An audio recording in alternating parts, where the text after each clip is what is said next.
Hello, WTF Game Nation. This is Peanut Butter. And this is Toasted Butter. Coming to you from Game Nation Studios with a comprehensive breakdown of how we dismantle this Last Wish raid. This is the final episode in our video tour and focuses on the Queenswalk, the final encounter that ties the story together of the raid itself. You have killed Riven, and now you must take her heart back to the Tekken witches to have it cleansed of all the taken energy. You start this encounter inside Riven's mouth, and your final destination will be the room below the vault encounter. As soon as you destroy the blight surrounding Riven's heart, you are in the room that will start the Queenswalk. There will be a small orb in the center of the room, and this is Riven's heart. Before starting the encounter, make sure to rally a flag. The best loadouts here are run and gun type builds, essentially things that you can kill quickly with. This would be shotguns, a sleeper simulant, rockets, even swords if you're a high enough level to get close to the enemies and take a couple hits.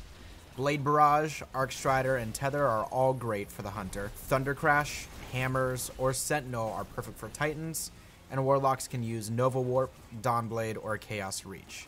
Essentially, you want to use offensive supers and offensive guns. Before the encounter begins, the message Riven's Heart Chooses will pop into the kill feed, with the name of one fireteam member at the end of the message. This is the only person that can pick up the heart, and they will see a buff titled Fate's Chosen on their screen. Once you pick up the heart, the relay race begins. The first member of the race has a timer next to the Fate's Chosen buff, and an aura is surrounding them. All team members must be inside the aura, or else they will see a debuff titled Creeping Darkness begin to climb. If Creeping Darkness hits 10, the Guardian will die. However, you can dip into the aura surrounding the heart and completely cleanse those stacks. As Fate's Chosen counts down, the aura will begin to shrink, and the teammate who had Fate's Chosen will be sucked into the heart once the timer hits 0, along with whoever is still in the aura with them. To avoid this, the Fate's Chosen should begin to count down from 10 seconds, and once he's at 3 seconds, all other fireteam members should back out of the aura and let it collapse. Once it does collapse, Riven's Heart Chooses will come back up on the screen and choose someone new.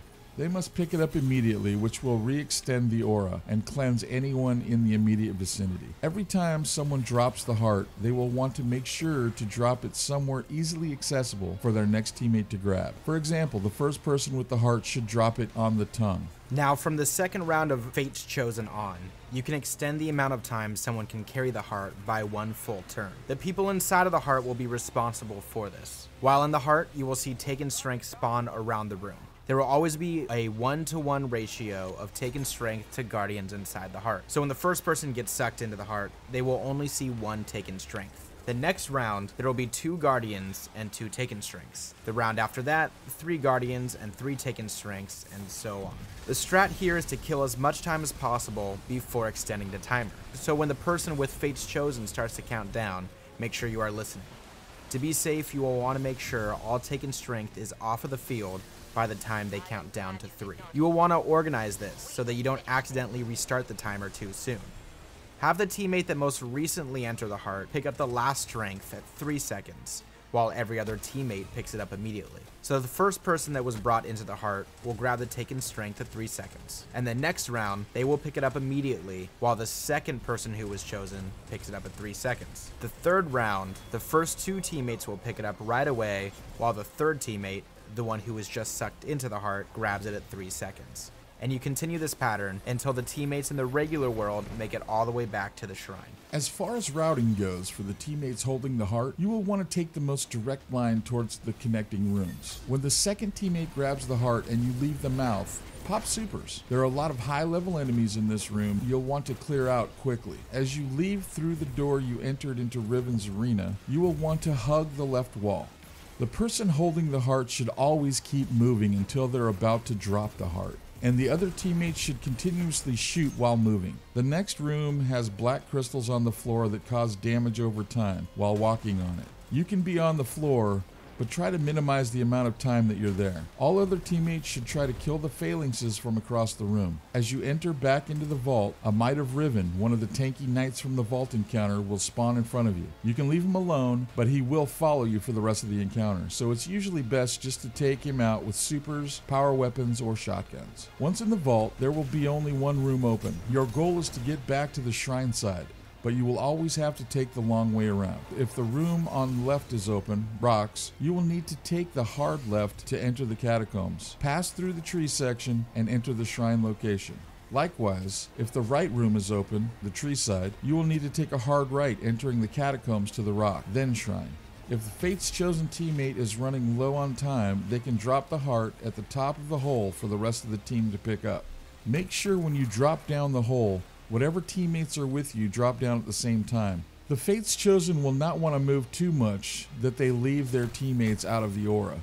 All that's left now is to run up the stairs, dunk the heart, and collect your loot. A quick note, as of recording this video, there's a bug in the raid where sometimes in the middle of this encounter, the entire team will receive a guitar error and will be returned to orbit. The best way we found to work around this is to start the encounter right away. So when you do final DPS on Riven and she falls, switch to your run and gun loadout. Then make sure you still run into the mouth and destroy the blight. As soon as you are able to plant the flag, plant it and rally, and then the teammate who has Fate's chosen should pick up the heart ASAP. We found that if you pick it up before Riven gets halfway through her line of dialogue, you are almost always guaranteed to skip the guitar error. We can't guarantee this as a fix 100% of the time, but it has worked very well for us through various raids and multiple Petra's runs. The other option is to wipe the team immediately at the start of the encounter, and that would fix it too. This concludes the final part of our Petra's Run series.